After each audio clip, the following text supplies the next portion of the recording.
ఓం నమ శివాయ. ఈరోజు మనం సంపూర్ణ శ్రీ శివ మహాపురాణం నుండి తారకాసుర వధం చూద్దాము. ఒకరోజు అమ్మవారు భర్తను చూసి ఏదో అనురాగ ప్రసంగవశాన అలనాడు స్ఖలించిన వీర్యం విషయమే ప్రశ్నించారట. వెంటనే శివుడు సర్వదేవతలను కర్మసాక్షులను పిలిపించి వివరాలు చెప్పమన్నారట. కుమార జన్నాది విషయాలను తెలుసుకున్నారంట. కుమారుని కైలాసానికి ఆహ్వానించవలసిందిగా నందికేశ్వరుని పంపించారట. ఆజ్ఞాపించడం ఆలస్యంగా కృతికలున్న తావుకు చేరాడంట నందికేశుడు. కృతికల తనయుడిగా ఉండడం వలన కార్తికేయ సంజ్ఞతో పెరుగుతున్నాడు కుమారుడు. యుక్తమైన పలకరింపులు మొదలైన లోకల అంచనాల అనంతరము నందికేశ్వరుడు ఆయనకి జరిగిందంతా చెప్పాడంట. శివాహ్వానాన్ని వినిపించాడట. సత్వరమే కైలాసానికి రమ్మనమని చెప్పాడట. విన్నాడు కార్తికేయుడు. సరే పద అంటే అది తెలిసి కృతికలు దుఃఖించారట. వారికి జ్ఞానోపదేశం చేశారట. బాలవడి వేలు పార్వతీదేవి తన కోసం ప్రత్యేకంగా పంపిన 100 చక్రాల దివ్య రథము అధిరోహించి అమితమైన వేగంతో కైలాసం చేరాడంటే కార్తికేయుడు. శివపార్వతులను చూస్తూనే రథం దిగి వెళ్ళి వారిని ప్రణామాల్ని ఆచరించాడట. శివుడు అతన్ని ఆలింగనం చేసుకున్నాడంట. శిరస్సును ఆగ్రహించాడట. దీవించాడట. కడుపున కన్నబిడ్డ తప్పిపోయి చాలా నాళ్ళకి కనబడినంతగా ఆనందపడిపోయిందంట. అమ్మవారు ఎత్తుకుంది, ముద్దాడింది. అతన్ని చూడగానే ఉప్పొంగించేకు వచ్చిన సైన్యమిచ్చింది. నవ్వింది, నిలువెల్లా హత్తుకుంది. అప్పటికి దేవతలందరూ సమాహితులయ్యారట. ఆ మహాసభలోనే శివుడ కుమారుణ్ణి పట్టాభిషిక్తుని కూడా చేశారట. ఒక త్రిశూలాన్ని, పినాకాన్ని, పరశువుని, శక్తి ఆయుధాన్ని, పాశుపతము అనబడే సంహారాస్త్రాన్ని, సంభవి విద్యను ప్రసాదించారంట.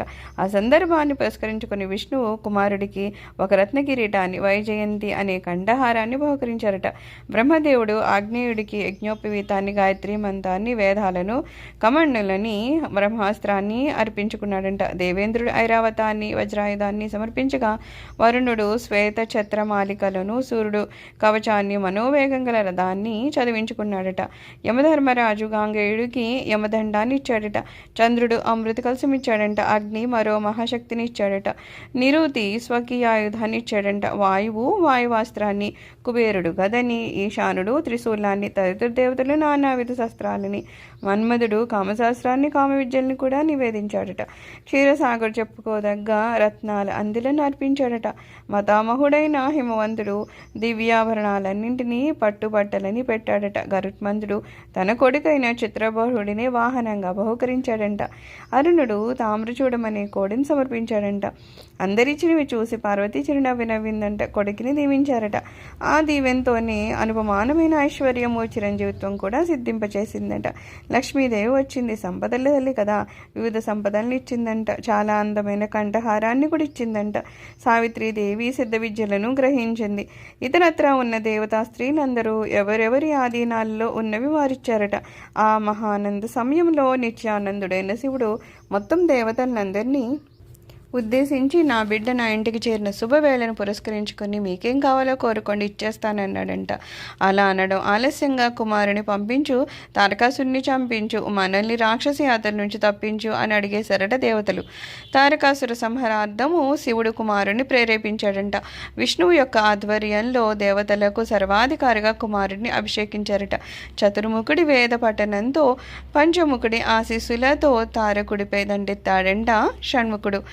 అభూతపూర్వమైన యుద్ధం జరిగింది. దేవదానవుల నడుమ దొమ్మిలు, కుమ్ములాటలు వాటి దోవనవి సాగుతూ ఉన్నాయంట. ఇటు ద్వంద్వ యుద్ధాల్లో తారకాసుర వీరభద్రుడు తలపడ్డారట. రెచ్చిపోయాడు వీరభద్రుడు. తారకాసుడిని చంపేస్తానన్నాడట. ఆయన గర్జనకి దేవదానవులంతా గడగడలాడిపోయారట. బ్రహ్మదేవుడు వచ్చాడట. ఆ శివుడు ఒక్కడు, నువ్వొక్కడివి, నీ తమ్ముడైన కార్తికేయుడు ఒకడు. మీ ముగ్గురే అజేయులు, స్థిర సంకల్పులను. వర, యంత్ర, తంత్ర, మంత్ర, జప తపాదులు మిమ్మల్ని ఏమీ చేయలేవు. కానీ తారకాసురుడికి వరం ఇచ్చిన వాడిని నేను.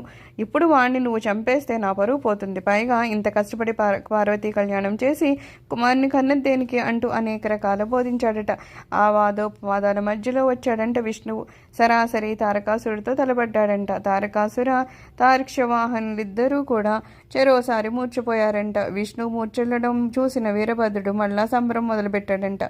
అపాడు ఆగ్నేయుడు, ఆగవయ్య, లబ్ధ ప్రతిష్ఠుడు నువ్వు, నీ అంతటి వాడి తమ్ముడిని కాస్త నన్ను కూడా పేరు తెచ్చుకొని అన్నట్లుగా ఉందా పద్ధతి. చిరునవ్వు నవ్వుతూనే చిచ్చరిబిడుగులా తాకాడంట తారకాసుడిని. అతిలోక భయంకరంగా సాగింది సాగింది యుద్ధం అట.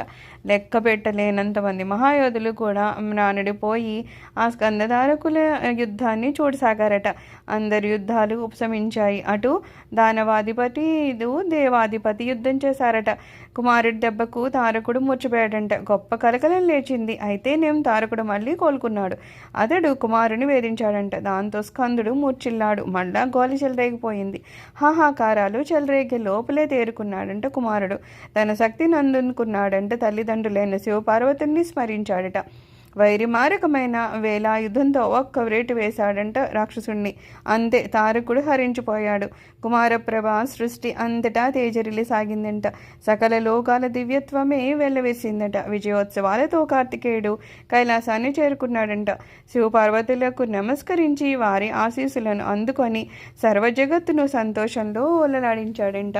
సర్వం శ్రీ శివచరణారవిందార్పణమస్తు. లోకా సమస్తా సుఖినో భవంతు.